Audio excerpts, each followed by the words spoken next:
श्री सुखदेव जी बोले, हे राजा परीक्षित, भगवान श्री कृष्ण एवं बलराम जी की स्वीकारोक्ति सुनकर चाणूर और तथा मुष्टिक अत्यंत प्रसन्न हुए।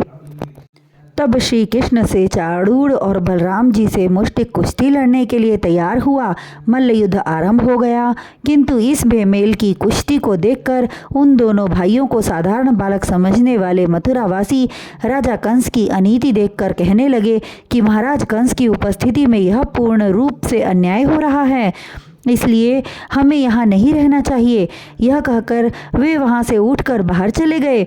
वहाँ की स्त्रियाँ त्राही त्राही करती हुई पछताने लगी और विचार करने लगी कि दैत्यों के अंग कितने कठोर हैं और इन बालकों के तन कितने सुकोमल हैं।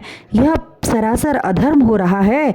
उधर चाणूर अपने पांव पेंचों का प्रयोग करके श्री कृष्ण जी को पृथ्वी पर पटकने का असफल प्रयत्न कर रहा था, किंतु सुकोमल से दिखाई देने वाले श्याम जी उस घड़ी अपने शरीर को वज्र के समान कठोर बनाकर उस दुष्ट के सारे दांव पेच विफल किए जा रहे थे और मुस्कुराते हुए उत्साहित भी कर रहे थे। उनकी मुस्कान देखकर वह चाणूर क्रोध में भरकर बड़े वेग से उन पर झपटा, जैसे सिंह हिरण को पकड़ने के लिए झपटता है, किंतु उसके सन्मुख बालक रूप में खड़े श्री नारायण उसकी पकड़ में न आए। चाणूर की स्त्रियों, पुरुषों तथा बंदी गृह में बिकल हो रही माता देवकी और पिता वसुदेव के क्लेश को मिटाने हेतु श्री कृष्ण जी ने चाणूर को मार डालने का निश्चय कर उसके अत्यंत निकट गए। चाणूर ने सुअवसर जानकर जोर का मुक्का कृष्ण की छाती पर मारा। श्री कृष्ण जी की छाती में चोट न लगी, उल्टे चाणूर को ऐसा आभास हुआ जैसे उसने किसी लोहे पर प्रहार किया हो। श्री नंदलाल उसकी दशा देखकर मंद मंद मुस्कुराने लगे। चाणूर पुनः झपटा, तब उन्होंने उसकी दोनों भुजाओं को पकड़कर तीव्र गति से चारों ओर घुमाना आरंभ किया, ठीक उसी तरह जैसे बच्चे चक्री को घुमाते हैं। घुमाकर बहुत जोर से उन्होंने चाणूर को पृथ्वी पर दे मारा। पल भर में चाणूर प्राण विहीन हो गया। उधर अनंत भगवान बलराम जी ने मुष्टिक की छाती में ऐसा घुसा मारा कि वह पृथ्वी पर जा गिरा। उसके मुख से रक्त निकलने लगा और तड़प तड़प कर वह भी मर गया। यह दृश्य देखकर शल तो शल कूट आदि उन्हें मारने के लिए दौड़े। तब दोनों भाइयों ने मिलकर उन सबको मार डाला। हे राजा परीक्षित, भगवान की यह लीला देखकर ग्वालों का हृदय प्रसन्न से खिल उठा। मथुरा नगर की स्त्रियों के म्लान मुख पर प्रसन्नता की लहरें आ गई, किंतु कंस प्रसन्न न हुआ। उसने गर्भयुक्त क्रोध मिश्रित कठोर स्वर में अपने सेवकों को आदेश देकर कहने लगा, पकड़ लो इन बालकों को और इनकी हत्या कर डालो। ग्वालों का सारा धन छीन लो और नंद को बंदी बना लो। वसुदेव और उग्रसेन का वध कर डालो। देख क्या रहे हो, मेरी आज्ञा का तुरंत पालन करो। कंस के इस प्रकार कहने पर उसके पहलवान और सैनिक श्री कृष्ण और बलराम को मारने के लिए ललकारते हुए उन पर झपटे। तब दोनों भाइयों ने मिलकर शल तोशल आदि को मार डाला। तत्पश्चात भगवान देवकी नंदन उछलकर उस मंच पर जा पहुंचे जहां रत्न जड़ित सिंहासन पर कंस विराजमान था।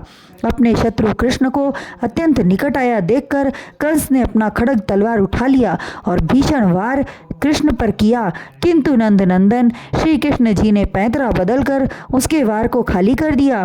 उसको कसकर इस तरह पकड़ लिया कि वह टस से मस न हो पा रहा था। घुटने का बहुत प्रयत्न किया पर सफलता न मिली। तब श्री कृष्ण ने ऐसा हाथ मारा कि उसके हाथ से छूटकर दूर जा गिरा। उसके मुकुट को पृथ्वी पर गिरा दिया। तत्पश्चात कंस के केशों बाल को पकड़कर ऐसा जोर का झटका दिया कि वह मंच से नीचे जा गिरा और भगवान श्री कृष्ण जी अपने शरीर का भार बढ़ाकर कंस के ऊपर कूद गए। हे राजा परीक्षित, कंस के ऊपर जब भगवान कृष्ण जी कूदे तो कंस के शरीर से प्राण निकलकर ज्योति स्वरूप के चरणों में समा गए। भगवान ने उसे मोक्ष दे दिया। तब राजा परीक्षित ने श्री सुखदेव जी से पूछा, हे महात्मा, कंस तो भगवान श्री कृष्ण जी से बैर भाव रखता था, फिर भगवान ने उसे सद्गति क्यों दी? कृपा करके मुझे बतलाएं। परीक्षित के वचनों को सुनकर महात्मा सुखदेव जी बोले, हे राजन, कंस की आंखों में शत्रु भाव से सोते जागते उठते बैठते संध्या प्रातः रात्रि हर घड़ी श्री कृष्ण का ही ध्यान लगा रहता था, इसलिए भगवान ने उसे मोक्ष गति प्रदान की। हे राजन, कंस के 8 भाई थे वे सभी अपने भाई की मृत्यु का बदला लेने के लिए कृष्ण तथा बलराम को मारने के लिए दौड़े। उन्हें अपनी ओर आता देखकर अनंत भगवान श्री बलराम जी ने अपने हल मूसल से उन सबको मार डाला। कंस की मृत्यु के पश्चात श्री कृष्ण जी उसके मृतक शरीर को घसीटते हुए ले जाकर यमुना में डाल दिया। फिर दोनों भाइयों ने यमुना तट पर बैठकर विश्राम किया। हे परीक्षित, भगवान ने जिस स्थान पर विश्राम किया उस स्थान का नाम विश्राम घाट हुआ। कंस की मृत्यु का समाचार जब उसकी रानियों को प्राप्त हुआ तो वे सब अत्यंत दुखी हुई तथा रोती चिल्लाती पति के मृतक शरीर के पास पहुंची और जल के बीच से निकालकर उसका शीश अपनी गोद में लेकर करुण विलाप करने लगी तथा इस प्रकार कहने लगी, हे पतिदेव, आप स्वयं को सबसे अधिक शक्तिशाली और बलवान समझते थे। कहाँ गया तुम्हारा गर्व, कहाँ गई तुम्हारी वीरता। तब श्री कृष्ण जी कंस की रानियों के निकट जाकर समझाते हुए कहने लगे, हे मामी जी, विधाता ने इनके भाग्य में इस तरह मृत्यु को प्राप्त होना लिखा था, अतः मेरा भी कोई दोष नहीं है।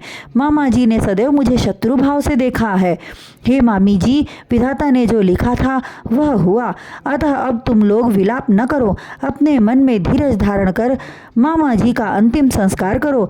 तत्पश्चात श्री कृष्ण जी वहां से चलकर बंदी गृह में गए जहाँ कंस ने देवकी वसुदेव को बंदी बनाकर रखा था। उन्होंने अपने माता पिता को बंधन मुक्त करके उनके चरणों में दंडवत होकर प्रणाम किया।